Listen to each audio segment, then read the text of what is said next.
Welcome everyone to the first of a hopefully very long series called Artist WorkLab. It's a project that we've been planning for a really long time and are very excited about you being involved in it, our panelists here today, the Cultural Alliance is the most amazing partner in this series, and we're really looking forward to hearing your feedback after this first one as well.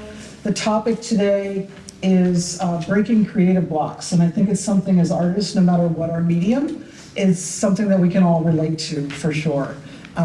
We intend for this to be participatory. Our panelists will be sharing their experiences, and we'll be asking all of you to share some of the strategies that you use to break through creative blocks as well.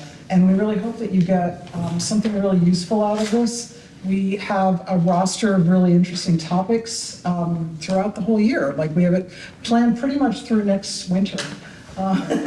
And just really very excited about bringing it to all of you, and we're thrilled that you're here. So, and David. Yeah, just welcome, David Green with the Cultural Alliance of Fairfield County. For those who don't know, we are a coalition of some 300 cultural organizations, non-profit organizations, and about 250 individual artists in the Greenwich through Shelton area. All of our members can post their events on our website, which makes us the single best source for knowing what's going on in our region. But we spend a lot of time connecting our members. Every member has their own page on our website, and developing the ecosystem of arts and culture in our area. So if you don't know us, check out our webpage and connect. And we have been planning a meeting or a series like this ourselves for similarly. I mean, COVID is responsible for so many things, and it's too easy to blame COVID, but we were kind of close to getting something around COVID time, but since then, on top of everything else, it disappeared. So when Jane brought her intentions to us, we said, yes, this is absolutely what we'd love to do. So collaboration is kind of our middle name, and I'm very thrilled that we're working on this together, and looking forward to part one of a multi-part series. Yes. And I should have mentioned, I'm sorry, welcome to the Metro Art Studios. If you haven't been here before, we have been open since November 2021. We have a large gallery space, as you can tell, which we use for events as well.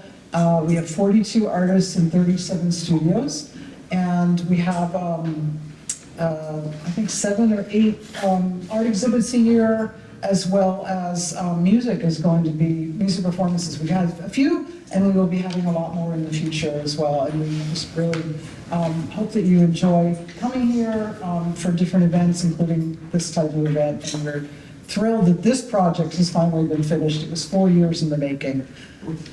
And I just want to point out that you have a little evaluation, or a large evaluation sheet, and it would really help us to get your feedback on what we're doing today. So please fill those out, and we'll collect them at the end. So we'd like to introduce the panel, and we'll let them tell you a little bit about themselves as well.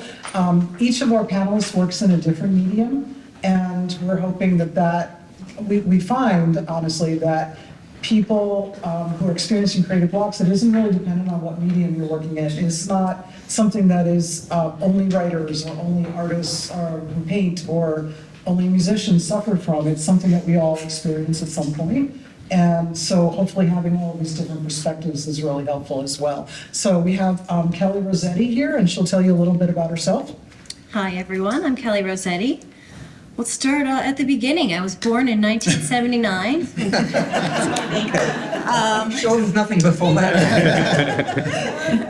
I'm a painter. I paint abstract and figurative work. I'm based out of Bridgeport, but I'm at the AmFab building. Not quite as nice as this situation. But I've been painting for about 10 years, full-time since 2019, I think. So I'm full-time every day in the studio, 9 to 5, sometimes the weekends, most of the weekends. And that's it. We'll talk more. That's my story. Yeah. Eric? My name is Eric Donnelly, also born in 1979. I am a guitarist and songwriter, and I have a studio exactly on the other side of this wall. So I've been here at Metro Arts since the beginning, and yeah, it's just really great to be here. So thanks for having me. Gerald Moore. I was born a couple of years before 1970. Born and raised in Bridgeport. I'm a sculptor per se, but I do figurative work, a lot of conceptual work, performance work, installations, things of that nature. Really focused on arts integration instead of art for art's sake. So it's how art is applicable to how we learn and how we live as human beings, whether we consider ourselves artists or not. And that's sort of like the core of my work, is presenting that idea. Excellent. That's great. So we're talking about strategies and coping mechanisms for dealing with creative blocks. And I think it might be useful to hear about, maybe each of your experience in having creative blocks, maybe a memorable one. I think we've all experienced at least one, and most of us have experienced more than one. And then some of the strategies maybe that you use to get out of it. So does anyone have anything they'd like to offer for that? I'd like to start with a Okay, question. go for it. And because how are we, what are we actually talking about when we say a creative block? And can we get interactive with the audience immediately, or do I have to talk? Because No, I have questions for them. I have questions. Because in 5 words or less, can anyone give me like an operating definition for creative block?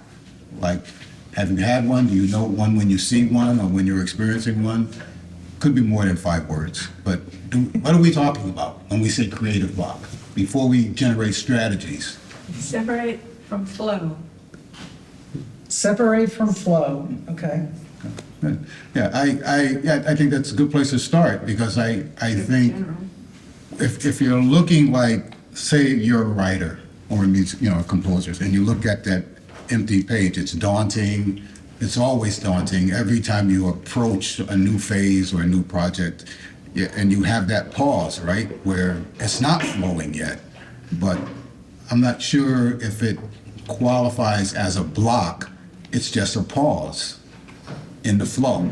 And then from there, it's what you do next that sort of fixates that and makes you like unable to move ahead, or you immediately have some response to that pause.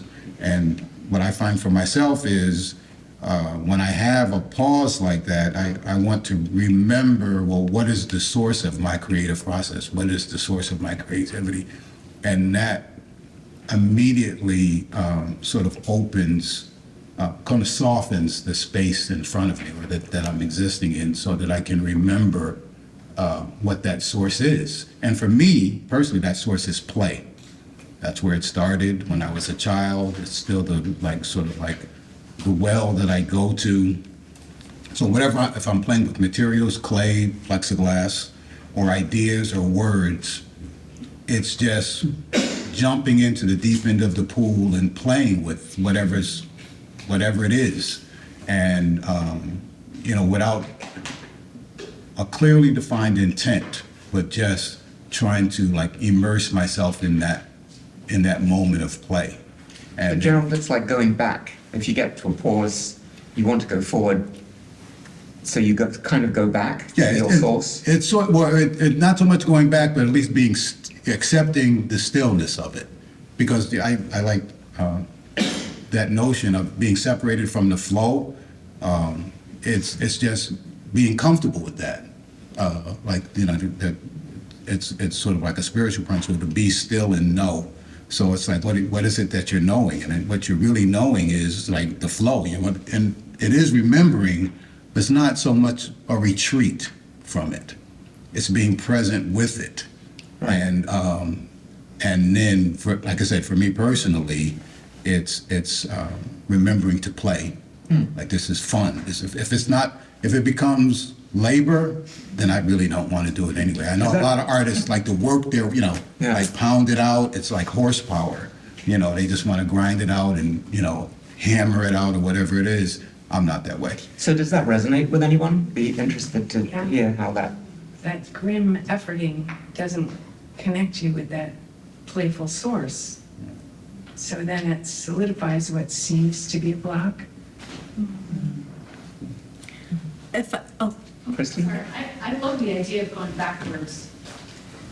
Just, I find that I do that in my studio. I'm a jeweler and a sculptor, and if I get stuck, I will go back to the simplest thing that I learned, a technique or something, and just have at it with metal or whatever, and do it for, I'm doing it right now. I'm doing some pearl beading on this because I'm stuck. And so I just switch gears, do something fun, and then hopefully the creative inspiration will come back to what I was trying to work on. So it's like doing what But you I'm know going you... backwards. It's like doing what you know you can do. What I can And do. then you get energy. Yeah, it's easy. Get energy from that. Yeah. So I was just gonna say, to put it out to the audience, do you know why you're having creative block? Have you really examined and thought about what are the reasons why I feel that I can't work? Can anybody say, yeah? So I work in found objects, and I do sculptures, but I also sew them onto rigid foam. And so I have recently acquired this amazing portfolio at an estate sale that have charcoal portraits that were done in 1939 by a man named William Colhay when he was 20 years old. And then there's a series of engineering drawings that he did in the 40s and early 50s. And so I was going to use them in collage. Well, that has opened up this, I can lay it all out, but the process of dealing with this very fragile material and how to affix it in a way has been overwhelming to the point where I'm not doing anything. Right. And it's taking the risk to learn something new and how time consuming that process is to make sure that I don't ruin these original pieces has just put the brakes on. Right, right. So and I think that, yeah, it all comes down to fear, right? You're afraid that you're gonna mess it up, so you Right. don't wanna start and you don't wanna begin. And I think that will always come down to some sort of fear that you have.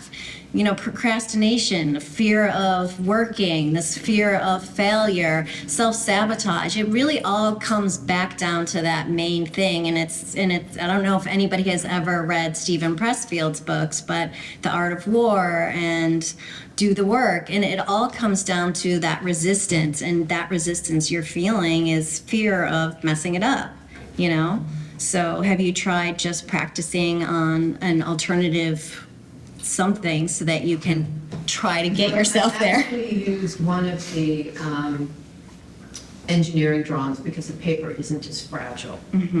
Somebody had suggested, Susan Ketchmer actually, that I have scans made of the charcoal drawings and use the scan, so if I screw up, I Right, still have the original. yeah, And so I need to just move forward with that. Yeah. Because when I work with found objects, I never alter them. So the thought of working with a scan is just really very unusual for me. right. But you have to get yourself to a place where you can eventually move forward. So you need to find that way, whatever that little thing is, to get you to go. Otherwise, you're gonna sit back and just watch that thing die, And you can't do that. Yeah. And I like the idea of going back to working with what I'm familiar with. Right. And then when I get my courage up to move forward, I'll at least be working in drum. Yeah. Does anyone else have an example that they want to share? Back there. Denise? I have two ideas that I want to work on, and I've started them, and for some reason I'm not moving with them. And I'm just really getting back into the studio for a variety of reasons. And I find that what I'm doing I don't know if I'm afraid, but I'm not ready to get into the next two processes, the next two things. So I'm just working on abstract art. And I'm playing with the color and that. And I'm sort of kicking myself for, do what you want to do. And I said, no. And listening to you, Gerald, I am playing with the color. And it's okay. And I'm sure something will come from what I'm doing now to help me down the road. But at least I'm painting. Yeah, yeah. I'm a very firm believer that paintings, sorry, I know this probably applies to you guys too, but paintings come from paintings. As you're painting, you're discovering, and as you're doing those things, new ideas emerge and things change. So you really do have to put in the work. And I mean, we could end this right now and just say go to work. But you have to just work. You have to allow yourself to make crappy work.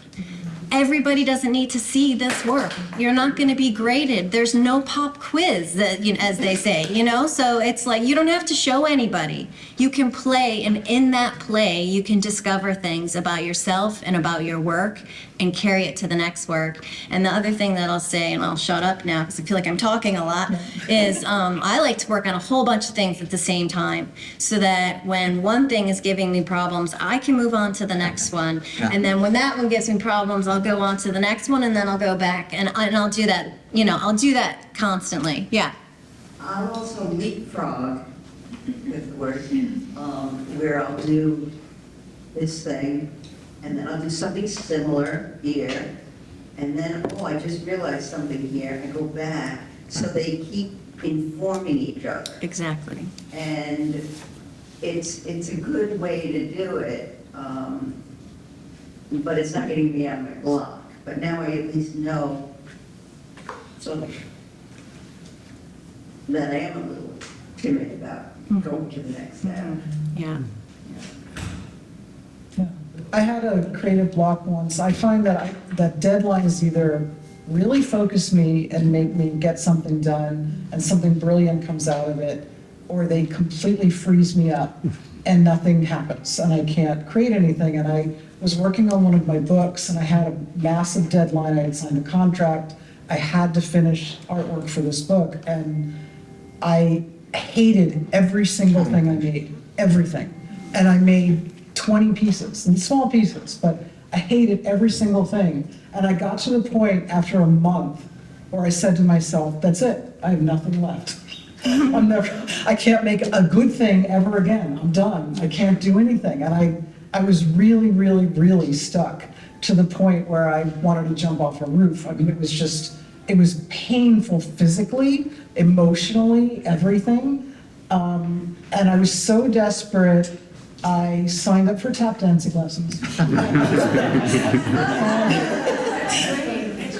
And it actually helped because it was physical, it was creative, but it was totally, completely different from working as a fiber collage artist. It was so outside of what I normally do, but I could see how they were using in choreography, how you use elements of design where you're doing repetition and you're coming back to the same thing and you're repeating things, and it took a little longer. It wasn't instantaneous. I can shuffle off to Buffalo like nobody's business. But it was really, really helpful to kind of get me out of that block, but I still have PTSD from it. I still get to a point where I make something I hate and I think, that's it. I'm done. It's empty. There's nothing left in here. Yeah. And it's scary. It's a scary feeling to feel like that. So. You mentioned deadlines.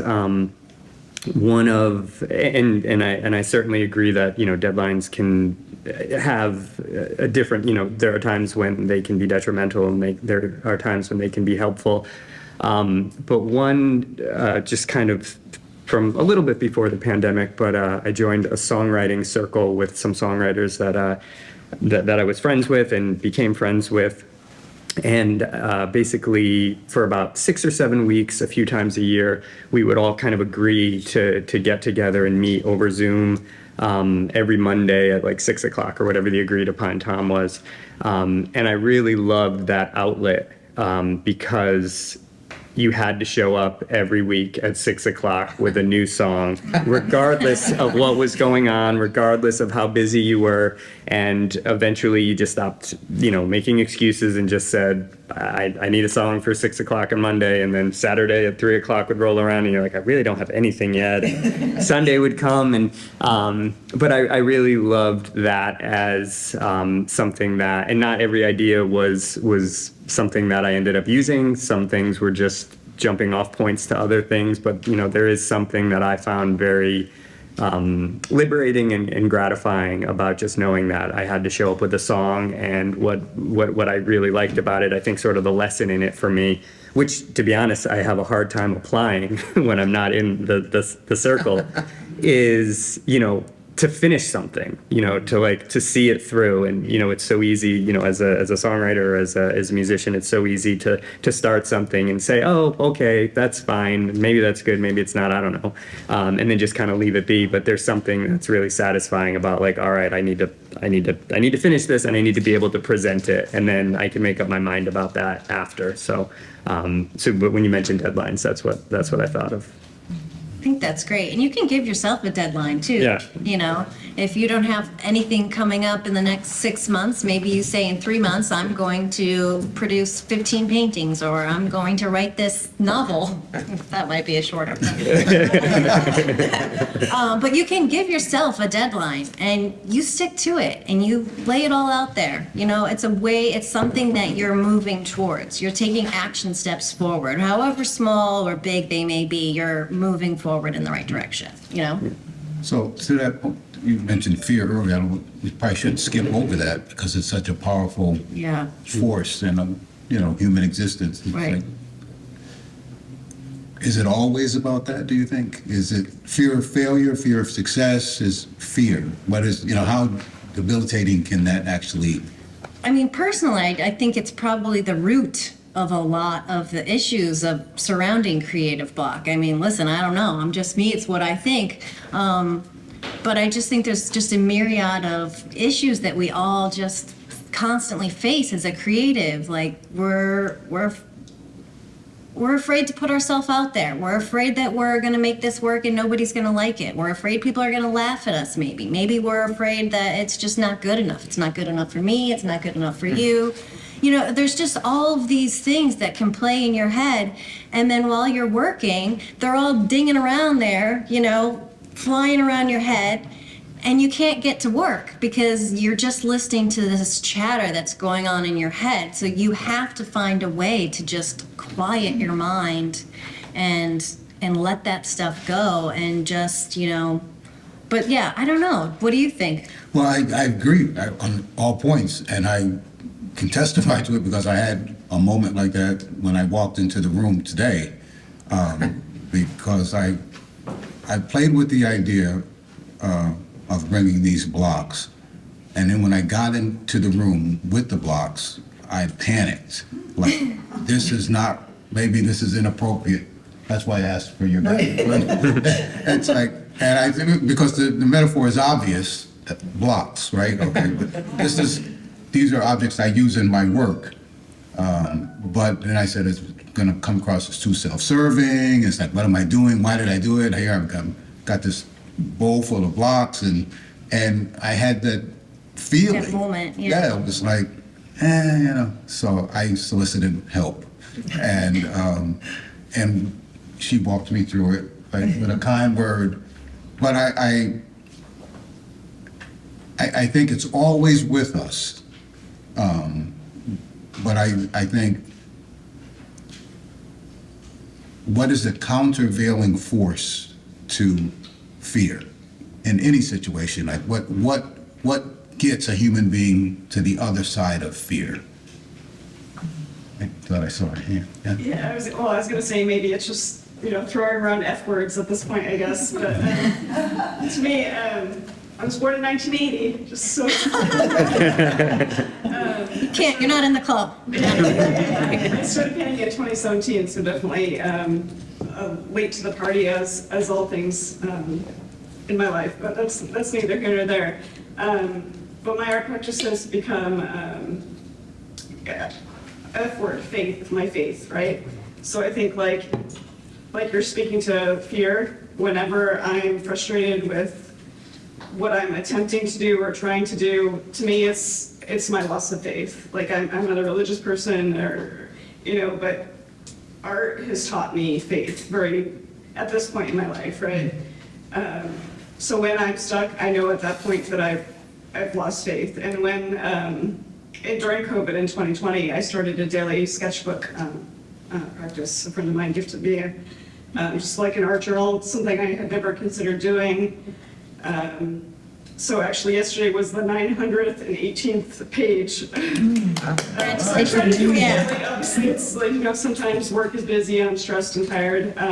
But yeah, yesterday was the 918th page that I've done since I started. Amazing. And that is just like you were saying, even if you show up, that commitment to yourself, to show up, like even if I just open a page and scribble some nonsense for 5 minutes, I've made that commitment to myself that I'm showing up to that one page. And even if I do nothing else that day, I've committed to showing up to that one page, scribble some nonsense. Sometimes I spend 2 hours on a page, sometimes I spend 5 minutes, but it's that like small, no pressure. And I'm single, I don't have any kids.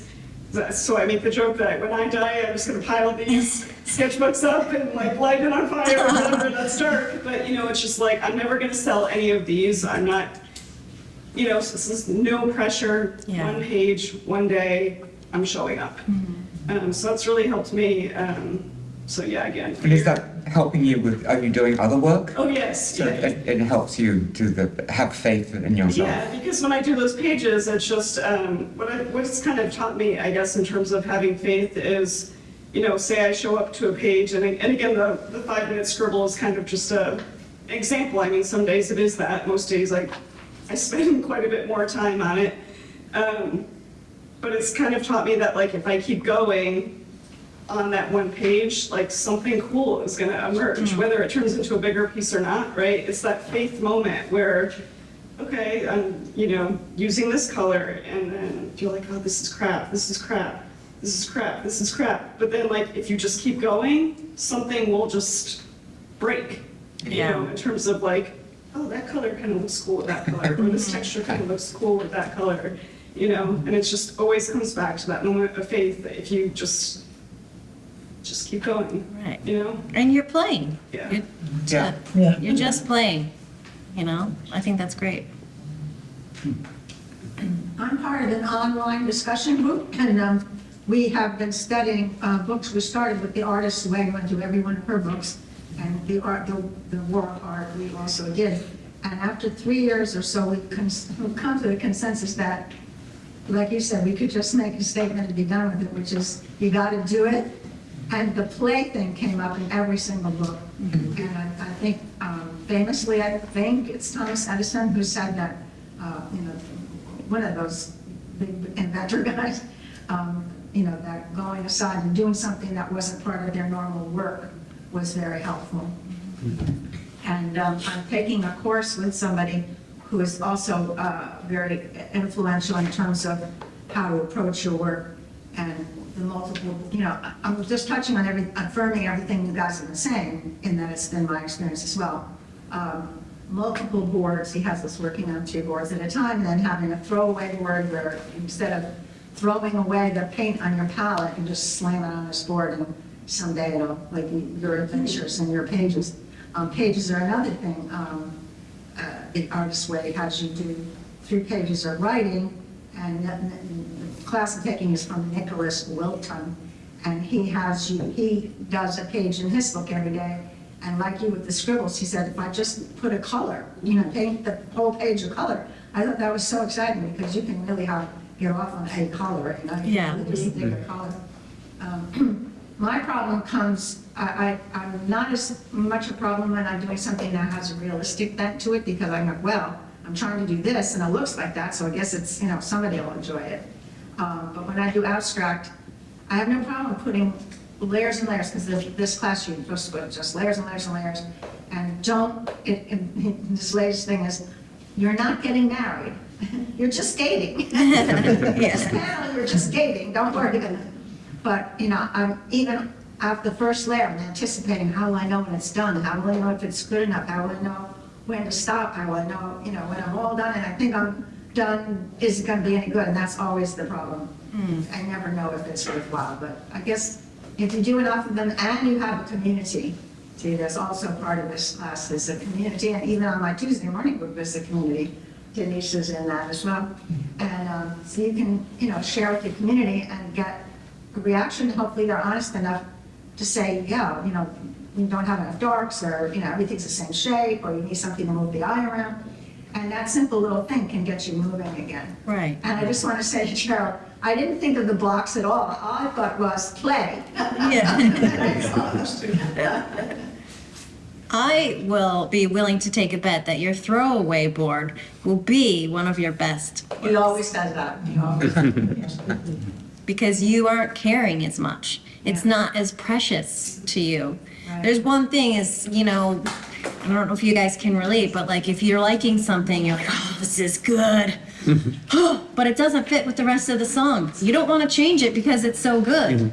You can't do that. You gotta change it. You gotta paint over that part that you love, because it may not work in the whole anymore. And so you can't just hold on to your work so hard. It can't be so precious. I mean, at least for me, that's what I've learned. Absolutely. These seem to be like absolute things that everybody, it's fun to talk about them and helpful, and maybe you hear something that you haven't heard before, but it seems like every time no matter who I'm studying or what book I'm reading, it always boils down to the same thing. Yeah. Everything you guys have been saying so far. I think sometimes we tend to forget it, though. Oh, yeah. So the reminder is good. And it's good to hear that other people have the same problem. If you're too isolated, which of course a lot of us have been during COVID, and being a single person as well, it's easy to get isolated, and I think you're something, you don't have any kind of community. Yeah. I think that type of fellowship can be helpful for many people, but I'm reminded that what we do, what we've chosen to do, or that what we're compelled to do, is highly subjective. It's like everyone, it's unique, and we're kind of striving, even if you learn the techniques in school and you study from, the masters or the people that have mastered the craft, you're really searching for your own voice. So there's really nobody that can really show you how to do this thing that you want to do, because what you really want to do has never been done by anybody else. It's like highly subjective, and so even your critique of your work is subjective.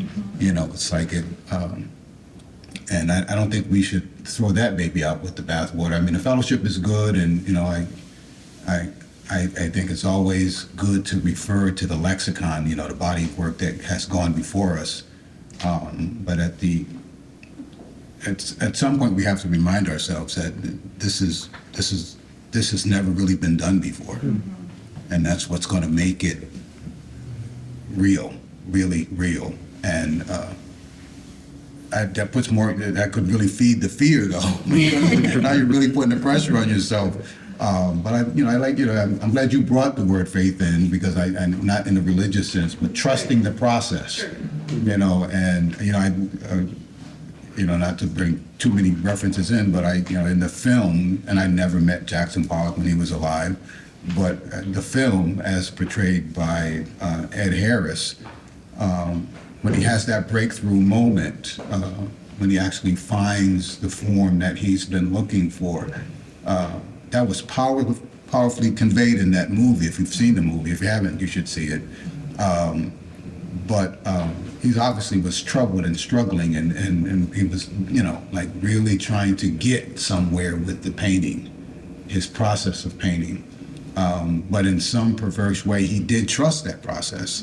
And so he kind of created the conditions where that product, the forms that we know and love of his work, it sort of finally emerged from that process. So I think faith is really just trusting that process, in any way that it takes to do that, like you said, but it can't be precious. Yeah. I like what anticipating that should be said, but I'm glad you said it, because sometimes when I'm doing like sculptural work, like figurative stuff, or even an abstract one with clay, for example, or you get to a place where you fall in love with that line, but that line has you know that it's not the end. It's really not what you even intended, but you fall in love with it, and so now you find yourself working around that one line, Right. Yeah. and then it's like, then you realize that has to go. Yeah.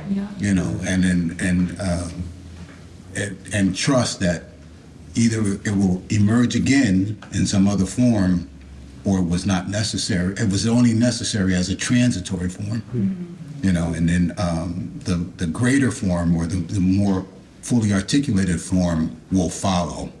But it's trusting, because that once some materials are more forgiving than others, and sometimes you can recover it, but very often you can't, and you have to trust that, like, okay, we can move ahead. I like the word emerge. I think that's an important word, that you trust as you move forward, that all of your work and your experience, something of value will emerge.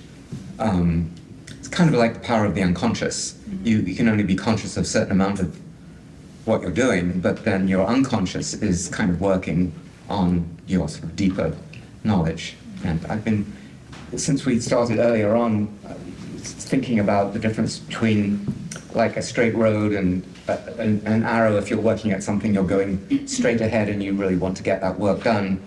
But that really has to be balanced with the circle of sort of going back inside yourself and your past to bring a kind of richness to it. So it's not always, going along the road on a straight line. You need to circle back and enrich the present with your past and what you are good. So it's a kind of rhythmical movement. And then possibly to kind of expand on that, and I don't know if anyone else's experience is similar in your own medium, but working in a band or collaborating with a lot of different musicians is interesting, because inherently the product is more than you. And for me in particular, I write a lot, but I'm not a very good singer. So I don't sing in any of the projects I work on, or I don't work in sing in my own project. So even the very nature of having an idea for a song, there is this kind of element of surrendering it to try to create something else. And that can be difficult sometimes, and that can be, sometimes you, like there can be struggles in that, there can be really great moments in that, but ultimately you start and you don't, even if you think you have an idea of what the final idea or what the final song or piece of music is going to be, you don't always know, and there is kind of an element of surrendering that, and then when you hear it and you're like, oh, and you were just a part of it, but you weren't, by definition I could never do it all, so that's a It's a little bit like life itself. Yeah. So I think when I did a studio visit one time, I heard something that you did, but when it comes down to sort of like the kind of music that is highly improvisational, how does that factor in? Because it's like real time. Oh, it's real time and it's happening, and you're reacting, and and that's something that you don't know where you're going to end up, and there's that is some of the truest forms of collaboration is just when you're playing music that you don't know where it's going to go, and you're just kind of in the moment, and then that becomes the composition, and and that's certainly something that you can't plan for. I love that word surrendering. I find that I do that to my work, and I actually sometimes separate myself completely from the work and relate to it as if I didn't create it. and it makes me feel better about it. It also makes me a better critic and almost a salesperson with my own work. To be able to say, like, isn't this amazing? Like, just, and really almost convince yourself, and it's incredible what will happen to the people who are around you, because they actually start looking at it and like realize, wow, that is, and also separating it if you don't really like something. Like during the pandemic, I started painting, and I haven't painted since art school, so it's been like 30 years, and I never used it at all. And I just kind of did it, and was having so much fun with it, and in the end, I didn't really like any of it. But I kept it up in my studio. I was like, you know what, I'm committed to this, I'm gonna keep it up. And then I separated myself from it. It was like, well, this is what happens, and this is how I express myself. And then just recently I put them all away, and I was okay with it. It was like, okay, that was just a cycle. But I think separating yourself from your work can be really useful. So can I ask the group a question? Because this is where we see how the sausage is really made here.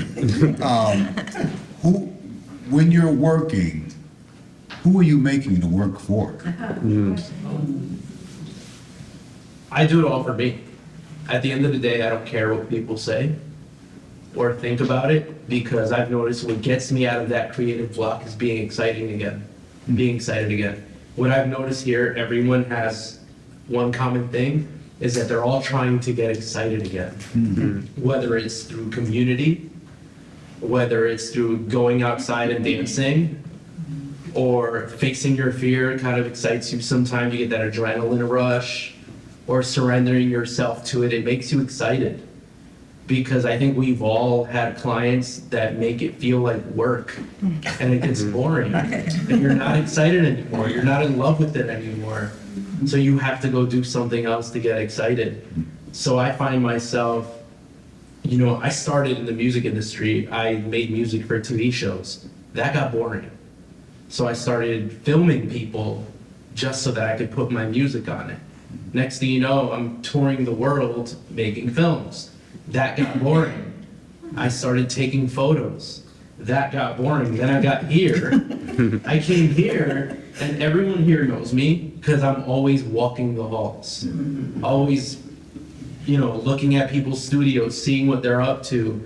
Next thing you know, I'm painting on my photographs. And I'm dipping my photographs in neon colors because it's exciting. Never once did I think about what did the person want. I thought, what makes me excited? And I realized when we've discovered our art, it's because it made us excited. When we get in a creative block, it's because it's not exciting anymore. And I don't know if it's just me, but I find that being the common theme here, is everyone's looking for excitement.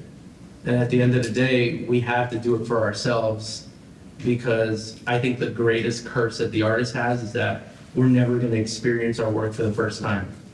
We can see everybody else's work for the first time, and that makes us excited. But then as we're working on it, we're never going to get that high of seeing it somewhere else. So we get bored with it, and then we got to find a way to leave it and come back to try to chase that excitement again. So I don't know if that's... I guess we're done here tonight. But I mean, it's just getting exciting. Make it exciting. That's So true. I heard just a phrase this morning I'd never heard before, of the importance of creating your own energy. So it's a similar kind of thing, but you get the point, and however you do it, you have to... I mean, if you think about it, the greatest artists that we consider great artists are people who did not care what anyone thought and brought something new to the table. They did it for themselves every time. So I feel like that's what I'm seeing here, is everyone's trying to chase that excitement, whether it be monthly, weekly, or, whatever. Yeah. Yeah, I'm gonna go back to this.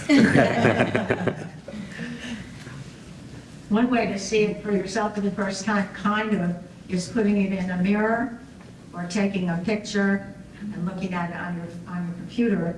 At least it gives you a little bit of a different vision.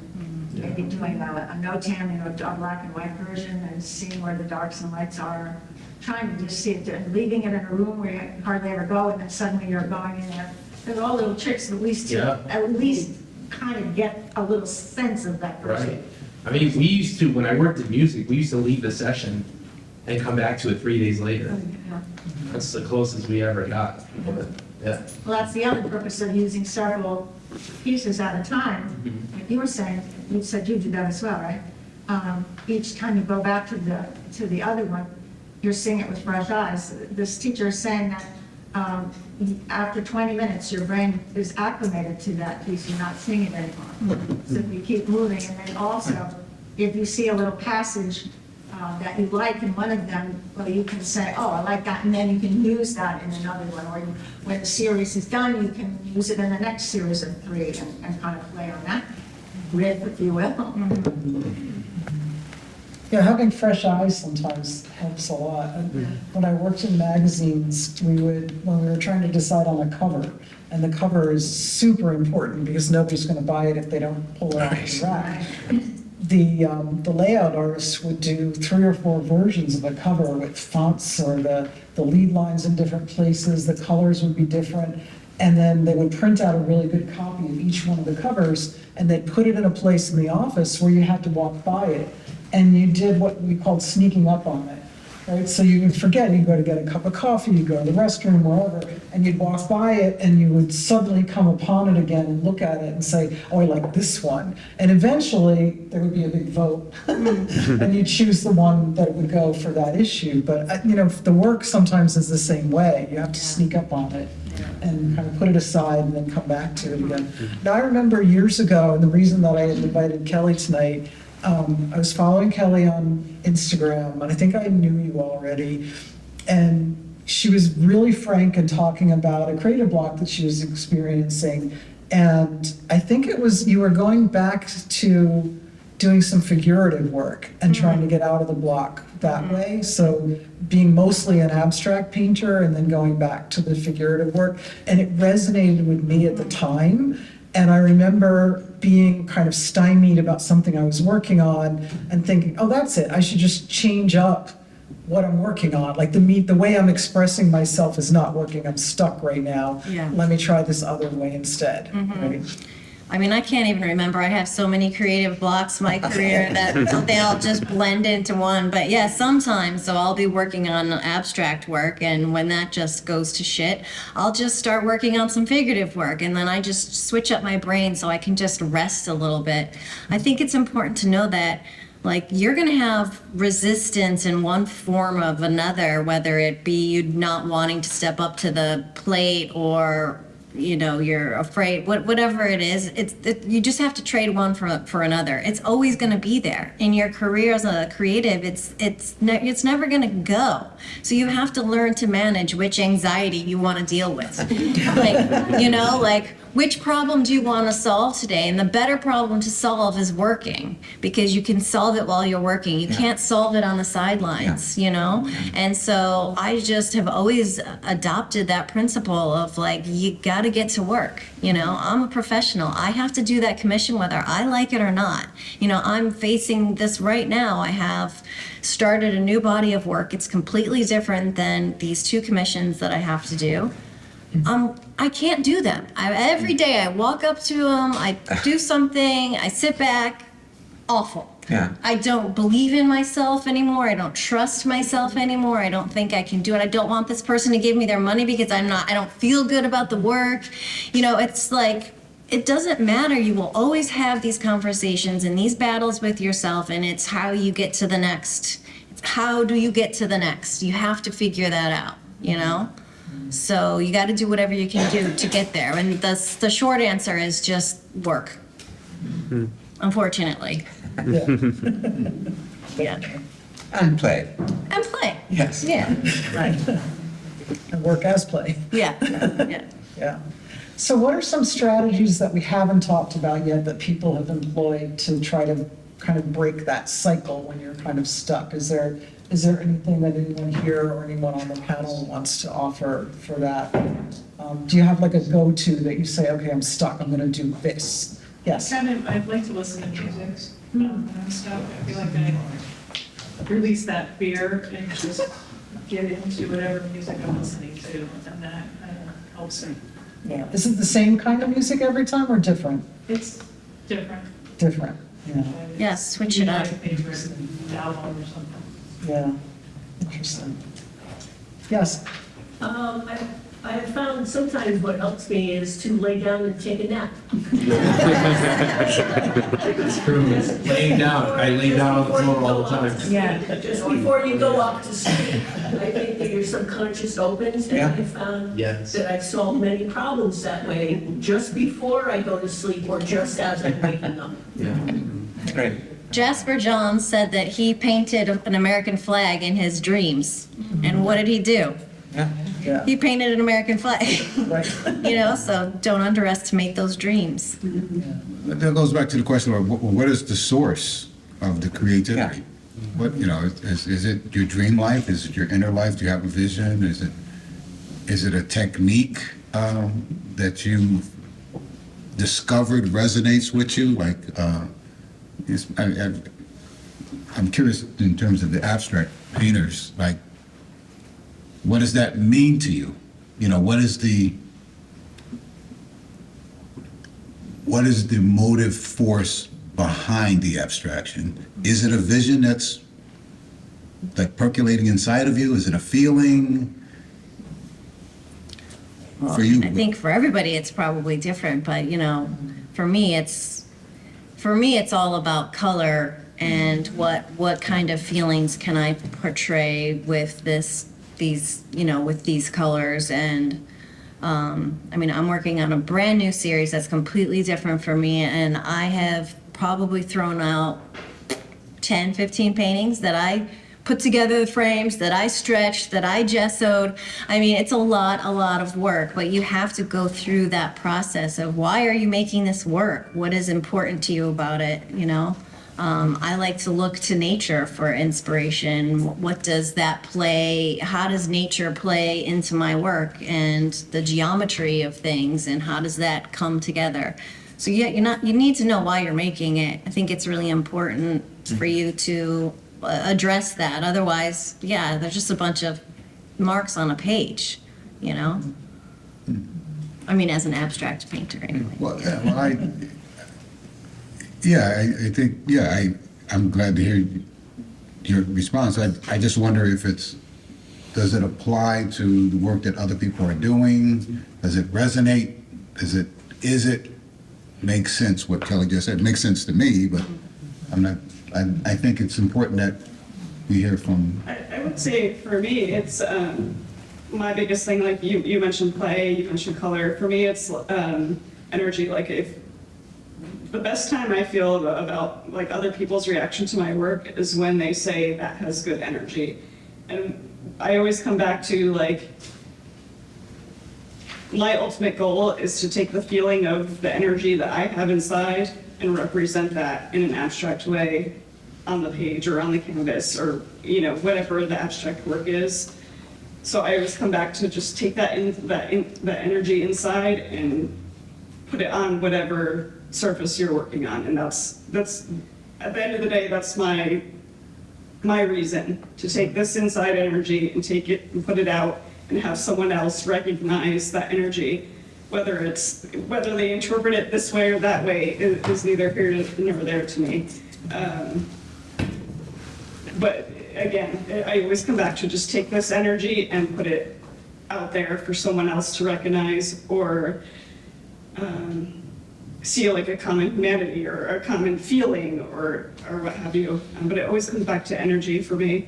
And I always have this image in my head of when I do have creative blocks, I always like Animal, you know, the Muppets Animal, that very like Woman energy, just when he's just like, I don't know how to describe it, just that animal from the Muppets energy. And that's who I channel when I'm trying to get past that. I love that.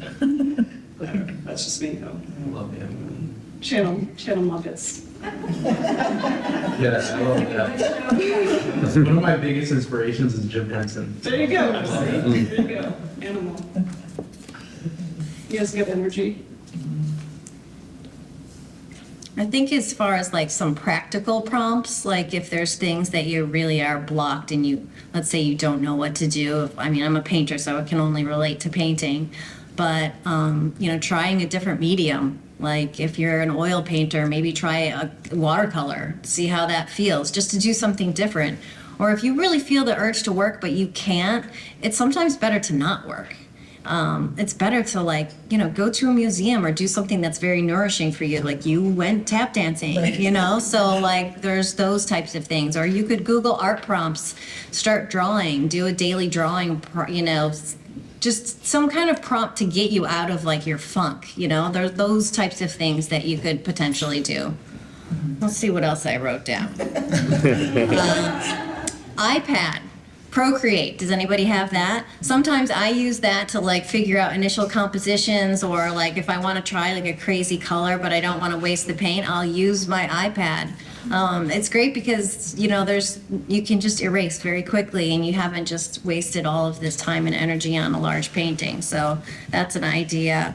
Meditations I think are really important, as I had mentioned, to quiet your mind and you let it come through, Also, what was the last work that you did that you really loved? Is there a way that you can recreate that work? Can you think about it in a different way? Can you do multiple iterations of that work, new color palettes, slightly new composition, but just taking some little hint of something that you love that you can hold on to and use it towards your next goal. Kind of getting to the root of what was in the previous work that was really nourishing. Yeah, exactly. Yeah. I have a question. This hasn't been discussed. I've never done it, but I would like to hear from someone who has. I hear that drugs is a great way to get it. How does that work? Yeah, it works. It works. So what does that do? What does it do to get you through a creative block? No, I'm being facetious, but, this is not something that I should discuss in public. But I know a guy. No, if you look at the history of artists who work under the influence of chemicals, going all the way back to ancient times. I mean, this is not a new phenomenon, it's like,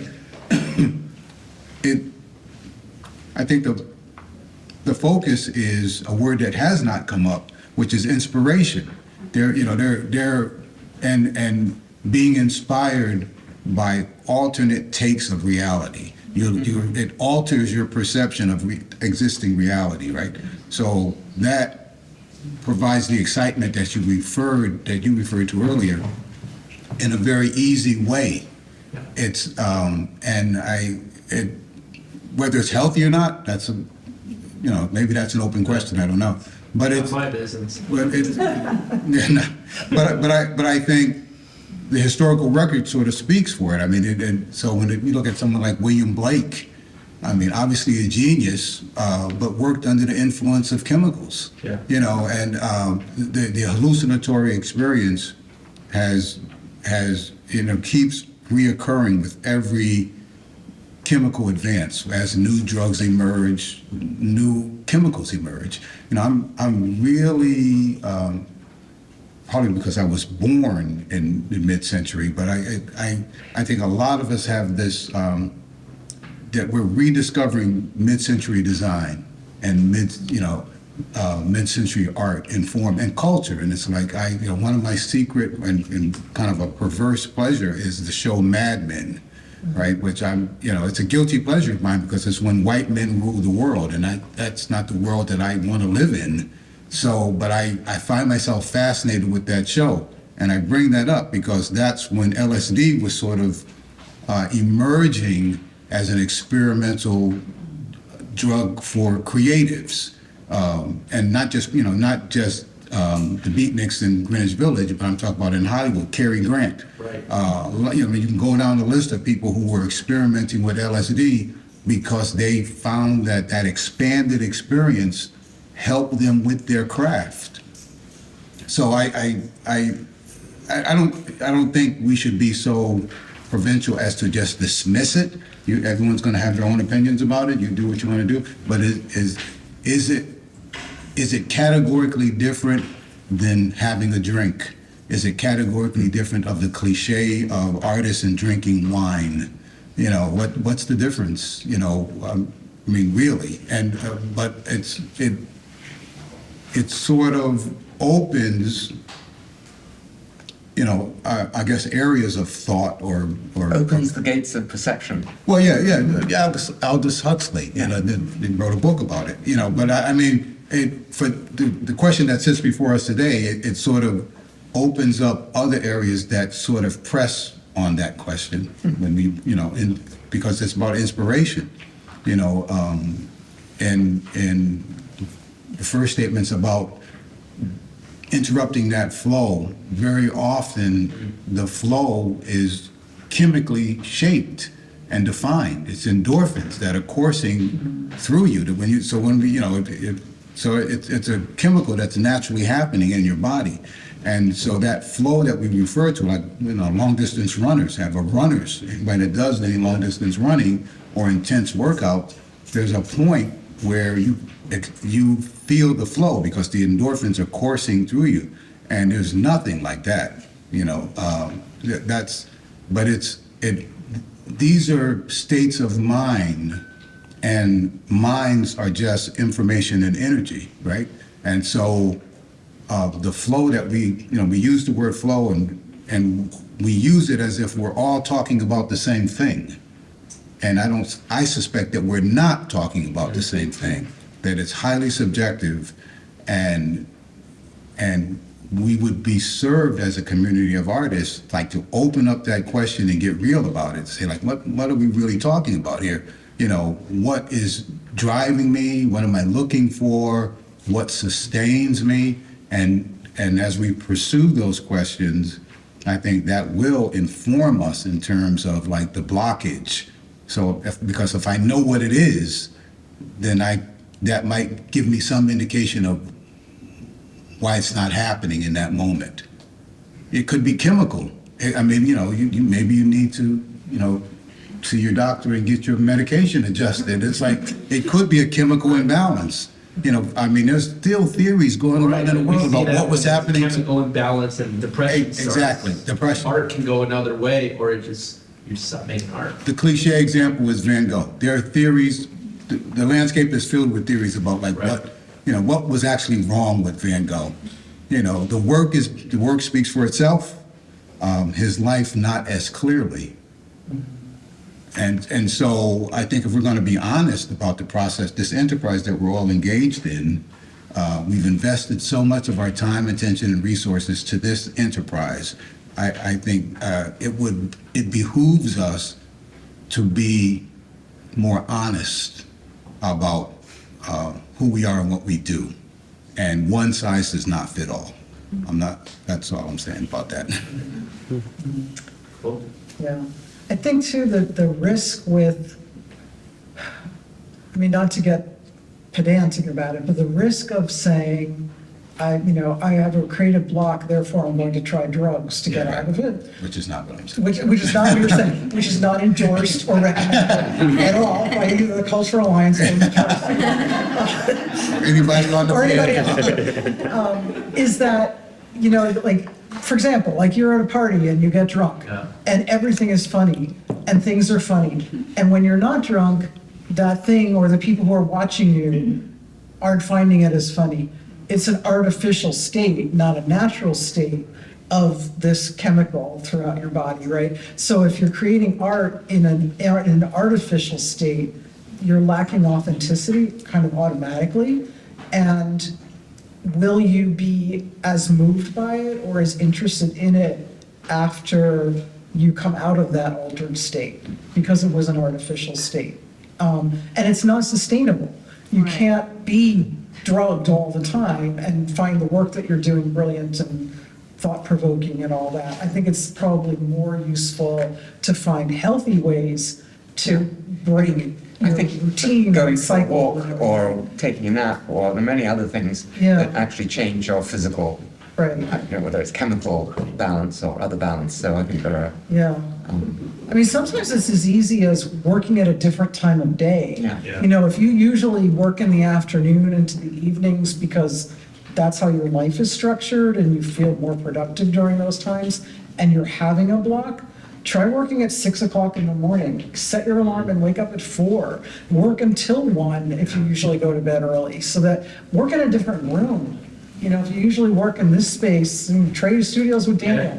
I'll do it. You will. I'm not working out of my studio right now. I'm in my closet. You know, what part of your routine do you feel stuck in that is changing the energy and the things that what part of the environment is making you stuck? Yeah. I think would take it away. Yeah, Which is why people go on residencies. Kelly was talking about earlier, personally, about going on a residency. You actually, you know, there's not, if you think about it really logically, there wouldn't necessarily be a reason to do that, except it brings inspiration and it shakes up your routine and all the things that kind of feed us and keep us going and inspire us. So I think that one of you said that was very powerful, many things that were on point. What most powerfully resonated with me was the changing of the energy, which has come up in different forms and words in this whole evening. And the artist way is not, it's not a cliche, but it's been around for so long. I think we forget the real value of what she's telling us in terms of the practices, right? So it's like, but I think changing the energy is something that does bring excitement, right? It does bring a certain amount of excitement. And all those things, there's so many things available to human beings to change the energy, and that they're engaged, that they're bringing to any process. You know, I think that's important. I work with an organization called Arts for Learning, and one of the key principles for Arts for Learning is arts integration. And I mentioned that, and it's just a phrase, arts integration. What does that mean? It really means sort of like connecting the creative process to how we learn and how we live in every possible way. And, you know, the number of ways, that the arsenal of tools that you have to integrate art into the human, more deeply and expansively into the human experience, I think the more authentic it becomes. This is, you know, I should reiterate, I am not suggesting that people use drugs. Just want to be real clear. And even by saying that, maybe I'm, you know, but that's not what I'm saying. I'm just saying we should examine it more authentically in terms of the artists that you admire, the experiences that you admire, that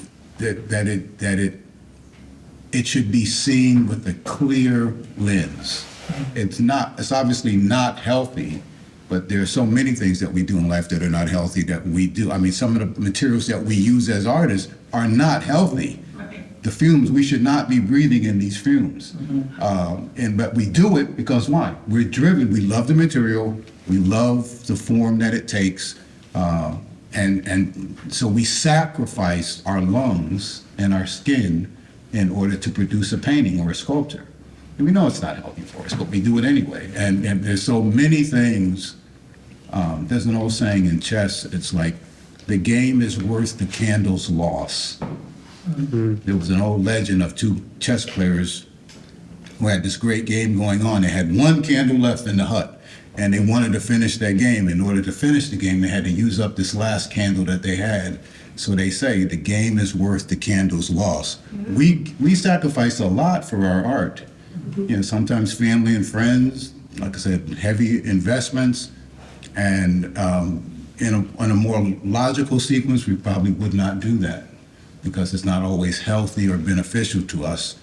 But sometimes we're driven to create so intensely that it's like any means necessary to produce this, to have this experience.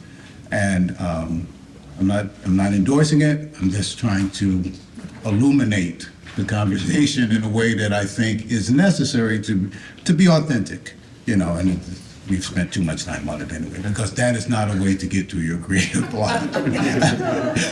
and so one of my favorite artists, I'm going to go on for a minute. So John Coltrane is one of my favorite artists in any form.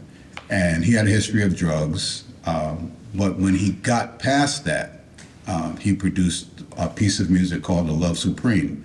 But his explanation of that process that got him there, he recognized, like the Buddha did, that you have to go through the muck and the mire of a human life to get to enlightenment. And so as he approached the end of his life, he recognized that drugs were not enhancing his work. And so he let them go. But he had to go through that in order to get to that moment of enlightenment where he saw that the work was so valuable, he should not taint it with those negative aspects. Anyway. So I think maybe it's time for any last words or comments from Lauren people? has a question. And put output, it's just this constant sense of giving, emptying. So to me, it seems like maybe a way to help creative block would be to fill yourself, to allow yourself to be filled in whatever way you need. And I think that's what we're talking about in terms of the energy. Yeah. Making sure that the energy flow is continuous and creating it when you can. Right. Finding ways to do In a that. way that sort of to counter the fact that you're constantly giving. So to allow yourself to receive in whatever special way you need. So. Anyone else?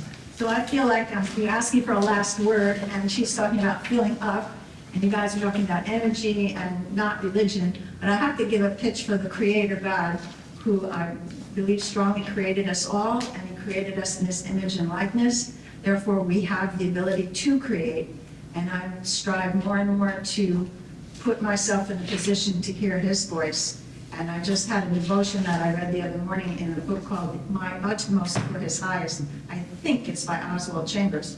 And I couldn't believe what I was reading, because this whole thing, everywhere it said achieving spirituality, I could have put in the word creativity. And I'm torn, because I want to read it to artists, but I don't know if it's dishonoring to the Lord to, I think I have to do spirituality / creativity to give both the glory. But my goal, if I have any goal, would be to really get myself into a place through this, be still and know I am God, to really let Him flow through me as I create my work. And that should be a very simple goal, but it doesn't prove to be for me. But I couldn't leave the experience tonight without giving Him some glory. And so thank you for letting me share that. Yes. I think sometimes, like, I know it's cool communicating with other artists or going to like a museum and be inspired, but I think something that I find in my work is like doing something like, I don't know, stupidly mundane, or having a conversation with like your friends that aren't necessarily creative, or like the grocery store clerk, or someone who like you don't necessarily look to for inspiration or ideas, and then almost having that like combativeness about presenting something maybe like weird or bizarre to them, kind of seeing this totally other perspective about something where like they're like maybe more like, what the fuck are you talking about? Or it also like that almost makes you, for me as like a mildly competitive person, be able to drive you almost to want to push it and be able to express what you're feeling or where you want to take a piece of something through the eyes of someone who does not go to a museum or go to, I need to create it, you know. I think that Being an artist trying to do what they got 9 heads. yeah. I think that speaks to like the perspective shift, kind of like what they were saying. I think that's really interesting. Yeah. Yes. So I'm trying to get back to my art. I'm very busy right now, trying to move out of vintage shop, quit my job, start a new business, set up an art studio, set up a closet for storage, move everything out, move everything in. And Gerald, who's my partner, decided he wanted these 2 lamps that I had in my storage. And he brought them home, and he put them there, and I didn't like it at all. I said, no, we can't do it. But I said, I have to be open to this change. And change is really hard for a lot of people as well. I have to be really open to this change. Pretty soon, I realized that by him changing something, it changed my whole creative perspective on things. And I started rearranging the store looks amazing. And I started rearranging the house looks amazing. And now I'm working on the garden. Feng Shui, that's it. I was about to tell you to get rid of the lamps. Get rid of the lamps? No, but she didn't finish the story. She didn't finish the story. It looked amazing, but I had all my favorite little things there, my little things, and he had these big, tall lamps. And I was like, damn, what am I gonna do now? All my favorite things, I gotta move them somewhere. And I ended up putting all my plants in the window to kind of go up and down and have movement and composition with the 2 lamps, and it looks amazing. It's good to remember the lesson of the oyster and how pearls are made. Yes. We should never forget that.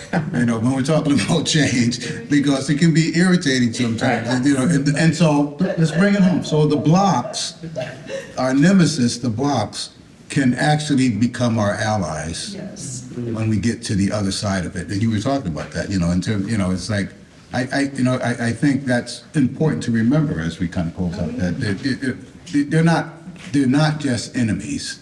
They're enemies waiting to become allies. Right. Someone said of any kind of obstacle or problem, think of it as a strangely wrapped gift. Yeah. 2 big lampshades. So Alicia is here, and we are offering something after tonight, starting at 7 o'clock, called the Creative Collective. And I'd like to ask Alicia to speak to that a little bit about what to expect if you'd like to stay for that. Yeah, please, Alicia. Hi, everybody. So essentially, the Creative Collective is kind of like, it's an art jam, right? So one of the things, what you're talking about today, having blocks and overcoming them, one of the ways that I overcome blocks is being with other artists. Other artists always inspire me to create more. If it's not other artists, it's other art. And so the Creative Collective is just a safe, non-judgmental space for us to come into with something we're working on, something we're thinking about working on, just to be able to have safe, creative conversation beyond like the businessy part of it, right? Because this is, we're talking about blocks, but also business. This is really just about getting into the depth of being an artist and being around other creatives. Because if you're creative, sometimes it can be a pretty lonely, it can be a lonely thing. Like we go into our own spaces and we start creating things and don't always know what direction it's moving in. And so I think sometimes just talking to other creatives, being around other creatives and creating with other creatives is a beautiful experience. So that's what the Creative Collective is about. And it'll basically be after each workshop that happens here the first Wednesday of every month. So. Yeah. Thank you. David? Yep. Well, I think we've covered quite a lot of ground tonight. Yes. And, including some unexpected. So thank you for your participation, and we're looking forward. Yeah. So our next one is June 7th. It's always the first Wednesday of the month. We'd love for you to come back, tell your friends, bring more. The next topic that we're going to cover is working with interior designers and art consultants. And that is, something that some artists are fortunate enough to be able to do. And a lot of us have not had that experience yet. So we're going to hear from both interior designers, from what they're looking for, what makes a good relationship for them with the experience, and then artists who work with interior designers, what their experience is like, and how is it different from working with a gallery or selling their work directly, and some kind of tips and tricks about getting into that field as well. So we hope you'll consider signing up for that as well. If you go to Eventbrite, you can actually sign up. If you check your schedule, obviously don't just sign up for them, but check your schedule, the ones that you're available for, you can actually sign up through the rest of the year. All the dates are already there, and you'll be able to sign up for them and save your seat. So. So I know that this was filmed tonight. Is it going to be on a website? Yeah, so we'll be sending an email out to everybody once the video is ready, and we'll have a list of resources. So after each, probably toward the end of the week after each one, so not this week, but next week, maybe later, we'll have to talk. We'll have the video available, and we'll have a list of resources and notes from what we were talking about today. We may not always be able to get Daniel because he's in a lot of demand, but the ones that we can get, we will take and have available afterwards, but we will have resources and some of the notes available afterwards too. We'd also like to thank our panelists. They've just been amazing. So much. Really, really grateful for that. Really grateful for the input of everybody here today and all the things that were shared. I feel inspired. And if I didn't have to go home and do laundry, I would go upstairs and do something in my studio. So remember to fill out your evaluations, Yes, especially any topics that we're not covering that you really would like us to cover in the series. Yeah, and if you're an expert in something that is coming up in a topic or in a topic that we haven't covered yet, please write that down as well. Tell us what you're an expert in, and we can maybe build something around that as well. And get to work. Yeah. Yeah. Get to work.